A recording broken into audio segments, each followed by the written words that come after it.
Today we will be unboxing the Yitamoto front and rear roof rack crossbars for a 2011 to 2018 Jeep Grand Cherokee. So this is one of the bars. As we're opening up, taking a look at it, peel it back, we can see our two Allens here. Those Allens are 4mm Allens. So grab a 4mm Allen wrench, and you're going to take the one that is right here by my finger. You're going to take that one completely out, and you're going to drop the bottom bracket out to be able to start the install on the vehicle. Okay, so on this side I've removed the end cap with the key at 90 degrees. And then as you can see here, I've loosened that bolt completely. I'm going to pull that bolt completely out. That bolt is going to drop out the metal insert piece that goes up on the chassis of the vehicle, and that inner screw there, just go ahead and loosen that about a half, maybe 3/4 of a turn, and it's just going to make it easier for sliding it and positioning it on the vehicle once we get up on the car.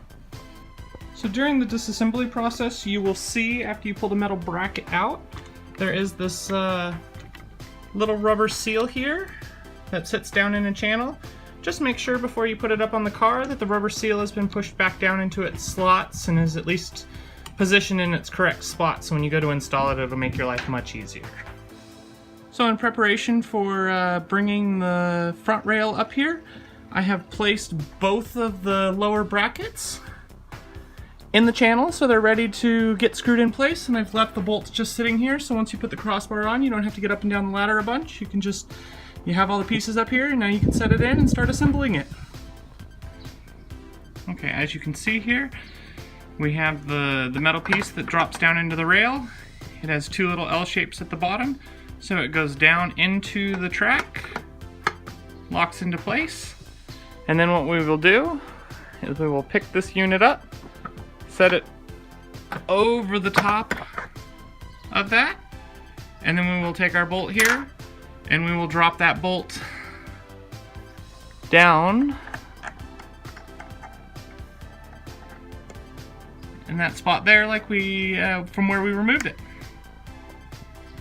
Okay, so we got the rear bars snugged down, getting it all checked out. One thing I want to show you is at the very, very rear, when you guys go to install it, this corner right here, you just got to make sure when it's fully tight, it's not touching the plastic on the Jeep. So you got to move it forward just a little bit compared to the rail where you have a little bit of extra room.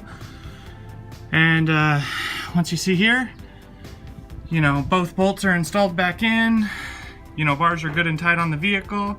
Now I'm going to go ahead and remove this end piece, get the rubber all put back together. So we got the rear bar installed here. Basically what I'm saying is the outer screw that locks the upright into place is fully tight. And then we're going to tighten the inner screw. And once the inner screw is tight, then it will be fully secured. Just make sure and do that on both left and right sides of the vehicle. Okay, so we've inserted the key. Go ahead and turn the key 90 degrees counterclockwise. Gets popped off, comes out, and basically what you can see here is we have two channels that have to fit down in this little channel here. And basically all you're gonna do is you're gonna kind of push, and you'll feel it. As you're working it in, it'll just slowly work its way in, and once it's in, you'll see it nice and smooth all the way down. So as you can see, it's nice down into that channel I was telling you about right there. Once it locks in really well, it sits nice, and then basically looks nice and smooth across the top. And yeah, now we'll put the side piece on and we'll start on the front one. So as you're getting it installed here, once again, this is the front bar. Just make sure that you get down in here and you have clearance between your body panel and the rack before you completely tighten it down. But as you get it tightened down, obviously it'll move around a little bit. You can get it all situated, get it square on the chassis. Okay, we got it installed. It's all tight. Look down, you can see how the rubber's all seated and flat and smooth. We got the end keycap put back in place. There's the rear one there. Looks nice and clean on the vehicle. And then the front one up here, same thing. Rubber's got a little bit of flattening out once we get in the sun, but it sits just behind the you know, the plastic panels here, and gives us a good look of, you know, it being fully installed and locked down on the vehicle. Thank you for watching.